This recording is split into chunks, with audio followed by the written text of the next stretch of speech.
Good morning, dear students. As you know that today we have to start a new chapter, collection of data. So here I just want to explain some basic concepts of collection of data. Here we talk about statistical inquiry. Statistical inquiry means an investigation on the topic by some agency. Some agency, it can be any person, any company, anything which collect the do the investigation or collect some quantitative data, quantitative information.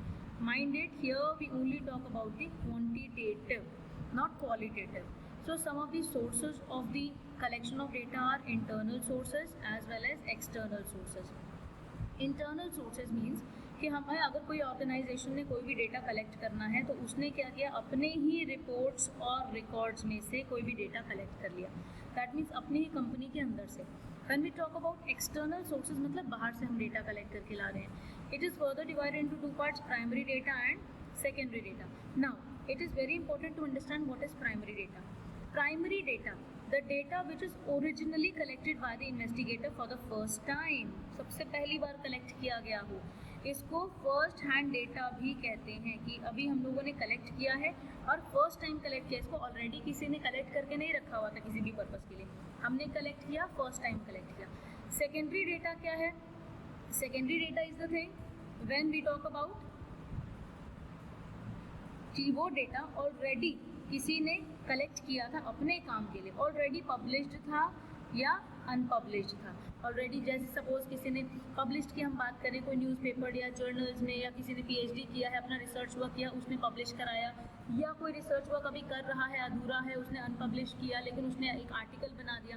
तो ये सारी चीज़ें उसने collect नहीं की थी, किसी और के लिए कलेक्ट नहीं की थी, अपने लिए कलेक्ट की थी. जब तक हम उसके पास छोड़ दें वो प्राइमरी डेटा है. लेकिन जैसे ही उसको कोई और यूटिलाइज करता है वो सेकेंडरी डेटा हो जाता है, सेकेंड हैंड डेटा हो जाता है. इसके एग्जाम्पल्स मैं और आपको समझा देती हूँ.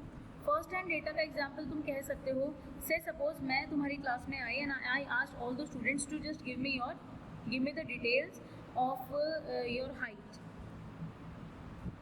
And weight. Now suppose I am the class teacher and I have to maintain a record of you all, height and weight of all the students. So this is the first hand data which I have collected. Now I have already collected the data and now the PTI sir came to me and he asked that whether you have taken the height and weight or not. उनको किसी काम के लिए ज़रूरत पड़ गई बच्चों के हाइट एंड वेट लेने की, तो उन्होंने जो है मुझसे मेरे रजिस्टर में से हाइट एंड वेट बच्चों का ले लिया. मैंने जो हाइट एंड वेट कलेक्ट किया था वो अपने रिकॉर्ड्स के लिए किया था, पीटीआई के लिए नहीं किया था. लेकिन पीटीआई ने उस डेटा को यूज किया मेरे रजिस्टर में से. तो this is secondary data which is not directly obtained but collected from published or unpublished sources. And first hand data is which is directly obtained, directly collected by the investigator himself. I hope it is clear to you till here, and we'll go further with the primary data and secondary data.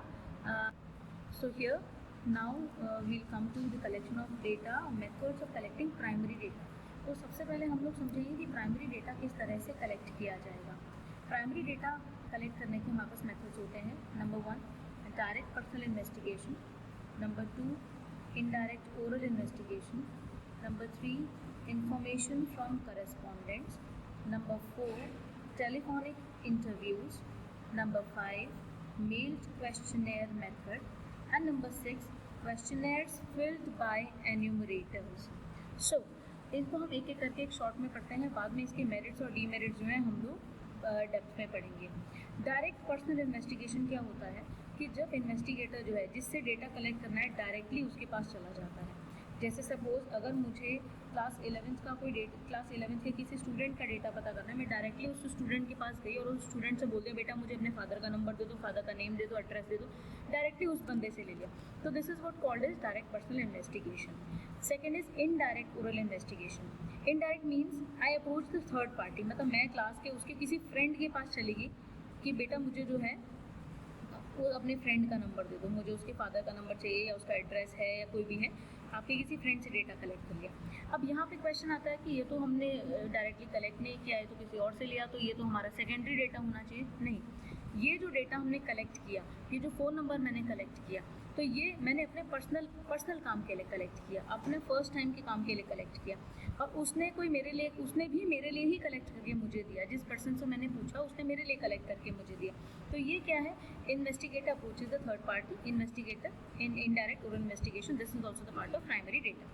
Third is information from correspondents. Correspondent का मतलब, suppose हमें यहाँ पे अगर मैं रुड़की की बात करती हूँ तो रुड़की में सपोज मुझे जो है आवास विकास का कोई डेटा लेना है, आवास विकास का अलग लेना है, गणेशपुर का अलग लेना है, सोलानीपुरम का अलग लेना है, आदर्श नगर का अलग लेना है। तो अब इतने बड़े एरिया को कवर करने के लिए मैंने अलग अलग जगह के अलग अलग लोग अपॉइंट कर दिए, करेस्पॉन्डेंट्स, लोकल एजेंट्स बना दिए कि आवास विकास का एक पर्सन अपॉइंट कर दिया कि तुम यहाँ का डेटा मुझे दोगे, एक पर्सन गणेशपुर का अपॉइंट कर दिया, एक सोलानीपुरम का, एक आदर्श नगर का। तो ऐसे हम लोग कलेक्ट करते हैं जब करेस्पॉन्डेंट्स के थ्रू करते हैं। This is information from correspondents. Then it is telephonic interviews. जब हम लोग टेलीफोन करके इंटरव्यू लेते हैं, ये तो नाम से ही समझ में आ जाता है। कई बार आपने देखा होगा कि हमारे पास कंपनीज़ के कॉल आते हैं हमारी व्यूज़ लेने के लिए, हमसे कुछ जानने के लिए। तो हम लोग ऑल्दो कंपनी के फ़ोन को हम लोग इग्नोर करते हैं, बट वो भी एक तरीका है कि कैसे वो लोग डेटा कलेक्ट करते हैं कि लोग हमारे, सपोज एक एयरटेल की अगर हम बात करें, एयरटेल कंपनी हमें फ़ोन करती है कि आप हमारे डेटा से खुश हैं कि नहीं है, या आइडिया वाले फ़ोन करते हैं, वोडाफोन वाले फ़ोन करते हैं।